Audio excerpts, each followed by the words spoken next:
vehicles such as Hyundais and Kias. I'd like to introduce Chief of Patrol Brian McDermott.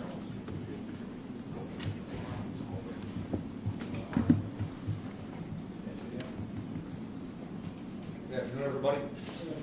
Before I get started, I'd like to just thank the men and women of the Chicago Police Department who put their lives on the line every single day. I'd like to thank them for their professionalism, their courage, for risking their lives every single day to protect the men and women of the city of Chicago. Thanks for the job you guys do. We're here today with our community, city, and law enforcement partners to talk about vehicle safety in the city of Chicago. I want to start by thanking the Community Safety Coordination Center, our CSCC, Chief Schmitz from the office, Cook County Sheriff's Office, for their collaboration. With significant reductions in homicides, shootings, and vehicle hijackings last year, criminals are pivoting to committing other crimes. As a result, the city is seeing increases in motor vehicle thefts, robberies, catalytic converter thefts. In response, we have developed a comprehensive strategy that is a coordinated effort between the Bureau of Patrol, the Bureau of Detectives, our CSCC, our Office of Emergency Management Communications, and the Cook County Sheriff's Office. Our strategy included a data analysis which shows that the top vehicles being stolen are Hyundais, Kias, Chevys, Fords, and Dodges. With Kias and Hyundais seeing the biggest increases so far in 2022 and so far year to date. The thefts of Kias and Hyundais are playing a significant role in driving our increases, with these two manufacturers making up 44% of all the stolen vehicles so far in 2023. In addition, these vehicles are increasingly being used at an alarming rate in violent crimes, including homicides, shootings, and robberies, including homicides recently as last night in the 6th District. Part of our comprehensive strategy includes a community outreach component that we're here today to highlight. The department, along with the CSCC and the Cook County Sheriff's Office, are working with auto manufacturers and insurance companies to obtain low-cost or no-cost clubs or vehicle locking devices. We're distributing these devices at community events. The 15th District has already so far year to date distributed over 240 of these devices at community events. We have duplicated that effort in multiple districts across the city. We're also expanding our effort to reduce catalytic converter thefts. As you know, catalytic converters do not have serial numbers, and they cannot be traced back to the owner. 14th District started a pilot program, which has been successful and has been utilized in numerous districts. This program etches unique identifying numbers that we can enter into a database. Those identifying numbers can then be traced back to the owner, and we can pursue felony charges through the state's attorney's office. We've procured over 2,000 of these kits for the coming month. We're also working with Cook County Sheriff's Office to sign our residents up for the county's Track Vehicle Partnership Program. With a signed consent form, the county sheriffs can track and locate vehicles that have been illegally taken. Participants in this program place a reflective sticker in their rear window to act as a deterrent. For vehicles without a GPS system, the CSCC is offering GPS devices to city residents that can be installed. Those vehicles can then be entered into the county system. Chicagoans can get reimbursed for the cost of their vehicle's GPS tracking device by registering with the city through the CSCC's Home Business Protection Plan. Starting this Saturday through February 18th, each of our 22 police districts will be hosting a weekly Vehicle Safety Day where residents can obtain all the services that I just described. Further information on these events can be obtained by the local CAPS office. Vehicle-related thefts are a matter of public safety, and CPD is making every effort to keep Chicagoans and their property safe. Thank you.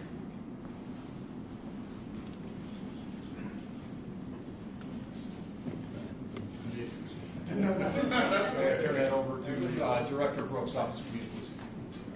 Thank you, Chief. You know, throughout the city, every week at our beat meetings, at our community meetings, and our automatic town halls, we're asked, what can community residents do to help protect themselves? The vehicle safety days are designed to answer that question. Here are 4 tools that we can use, and they're really important. Number one, when we see the vehicle thefts with the Hyundais and Kias in particular, it's because they're very easy to steal. The club makes it much harder for them to steal those cars. I want to really thank Hyundai. They've been a partner here. They are shipping us clubs by the pallet as of now. The second part of this is the catalytic converter labeling. I want to thank the Police Foundation. They provided the resources necessary to obtain those kits. This is really important that you get your vehicle marked. I just want to remind everybody that you need to contact your local district and schedule an appointment to do the stickers. It's important to remember that we have X number of stickers in a high demand, so please schedule it. We'll get you in there as quickly as possible. The third point is the CSCCS Home Business and Home Protection Plan and reimbursement on the GPS. If your car does not have a GPS or is not one of the newer cars that have a built-in system, here is a way where you can get reimbursed for a GPS. Our ability to find a car is crucial in ending the cycle of stolen vehicles and violence. Lastly, and this is where I'm really excited about, the Sheriff's Office has come together, we've come together with the Sheriff's Office in their tracking program, and this is one of those small steps that make a big difference in the investigation. I'm not going to steal his thunder, but Chief Leo Smith will give you a little bit of information more about the vehicle tracking program, which is open to anybody that has a car. Chief? Thanks, Glenn.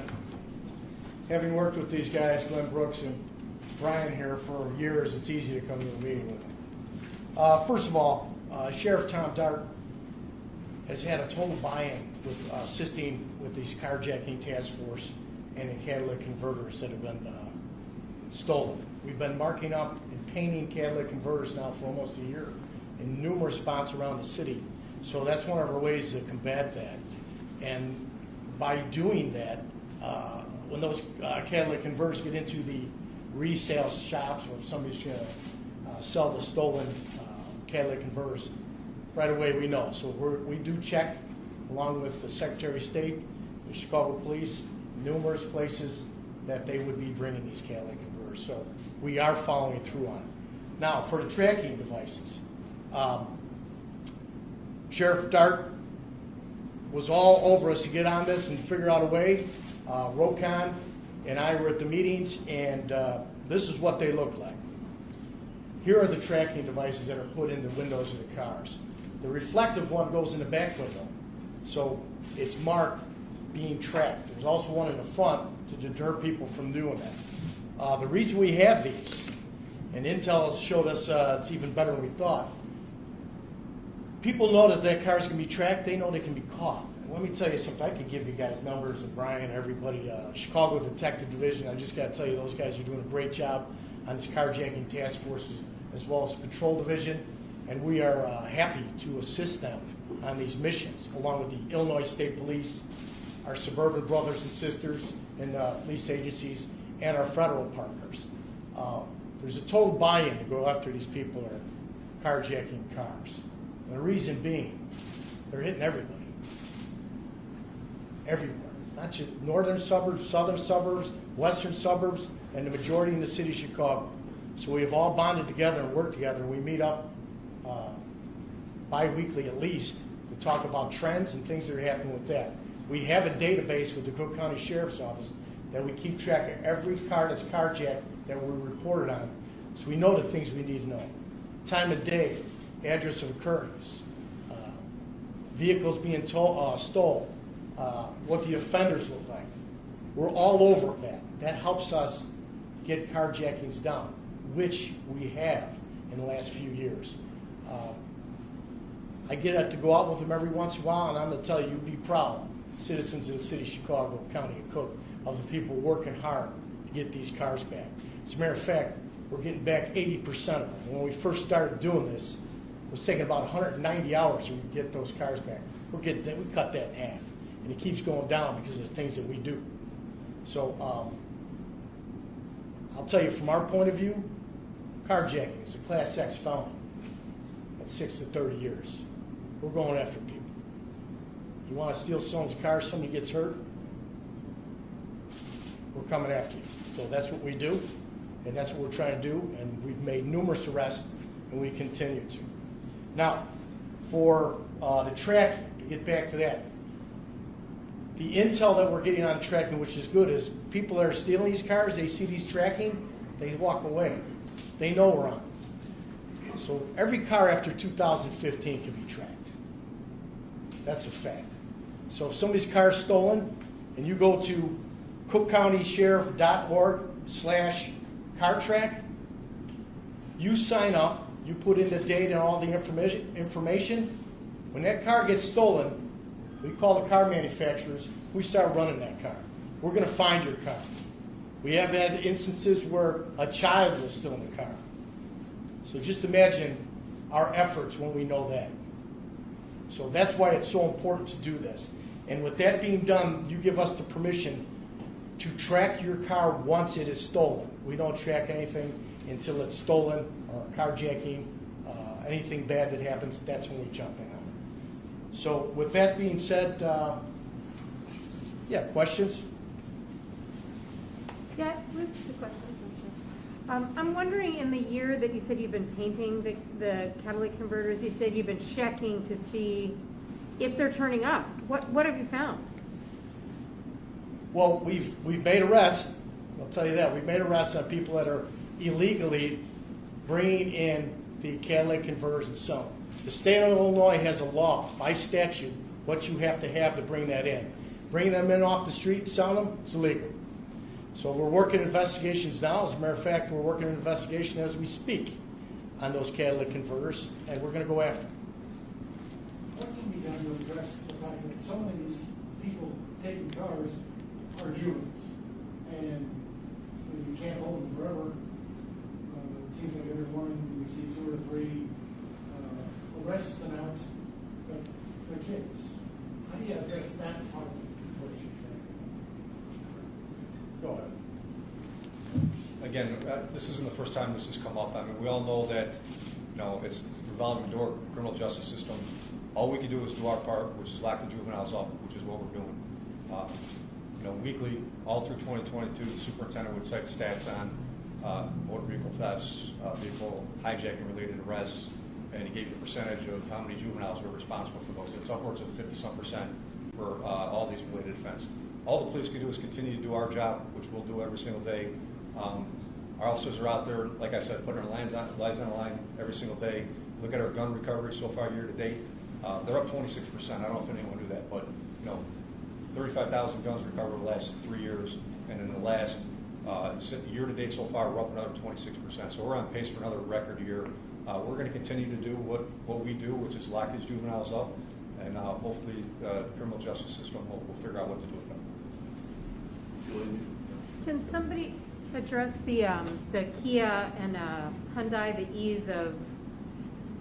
ease of stealing them, and why just these kind of old school I'll devices address it work? quick, and then Glenn can jump in. It's easy to steal. It's easy to steal them. The people that know how to steal them know how to do it.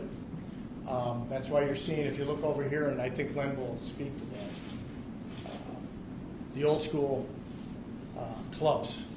That stops that, but I believe, and you were referring to earlier about Hyundai, I'll let him talk about it, but they are working with us on that problem.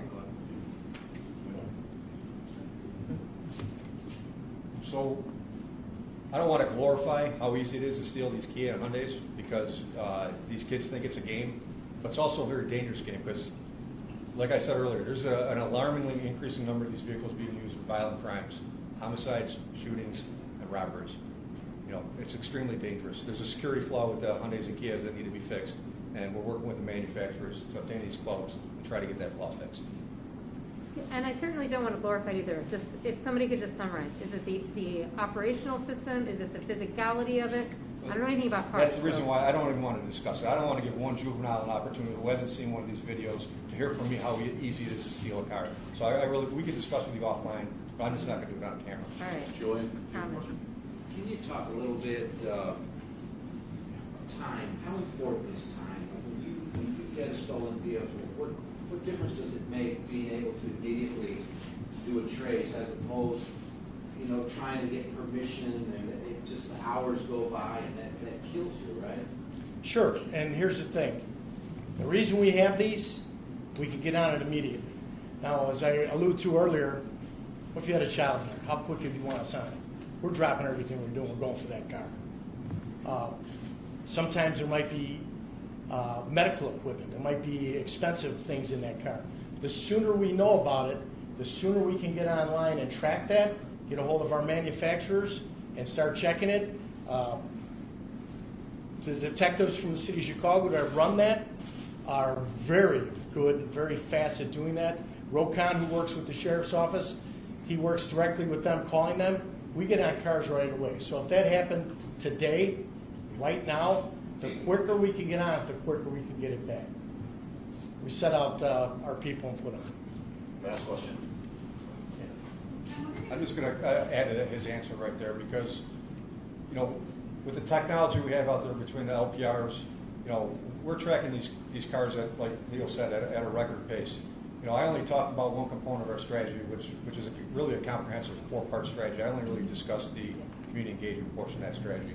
Part of the strategy included, the addition of personnel. I'm not going to go through all the personnel we added.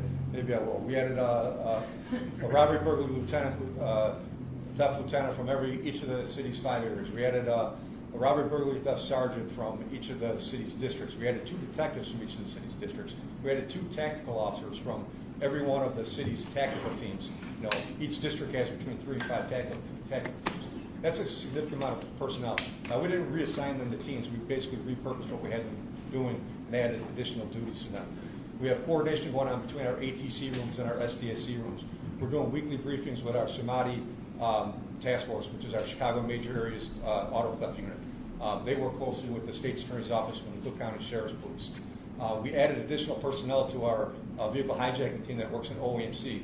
They play a significant role in tracking these stolen vehicles. Right, when a vehicle gets a hit, say here on 63rd Street, from an LPR, our vehicle hijacking task force team quarterbacks the response between district tactical teams, citywide units, detective division personnel, the helicopter, the state police, the Cook County Sheriff's Office. So there's a number of things that are going on that we didn't discuss, but timeliness for recovering these vehicles is key, and the technology plays a key role.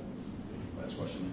Yeah, I was going to ask if you could give a brief timeline of how long this has been going on, and then sort of what was the motivation to kind of up your efforts on this? Did you see community feedback that was asking for, or was it something you just noticed existed? So one of the things, we often talk about all of our investigative and enforcement action. And the community often wants to know what they can do. This is a partnership. If we're going to make significant difference in reducing the number of car stolen and decreasing the violence, it's a partnership between the community. Here is a significant tools that the community can implement to make a difference. All the other things require us to work together. We need to know the vehicle. So let me just start off with this one. If your vehicle is stolen, please report it as quickly as possible. That is absolutely necessary for everything to work. You have to report your vehicle stolen. The second thing is, by taking advantages of any of these tools, we can either prevent that vehicle from being stolen, or we can help recover it. And the recovery and the time to recovery is crucial. We keep talking about the violence. These cars are being stolen and used in other violent situations and incidents. If we can get that car before it's used there, then we can prevent another crime. Thank you. All right, guys, thank you very much. Thank you. Thanks, Coach.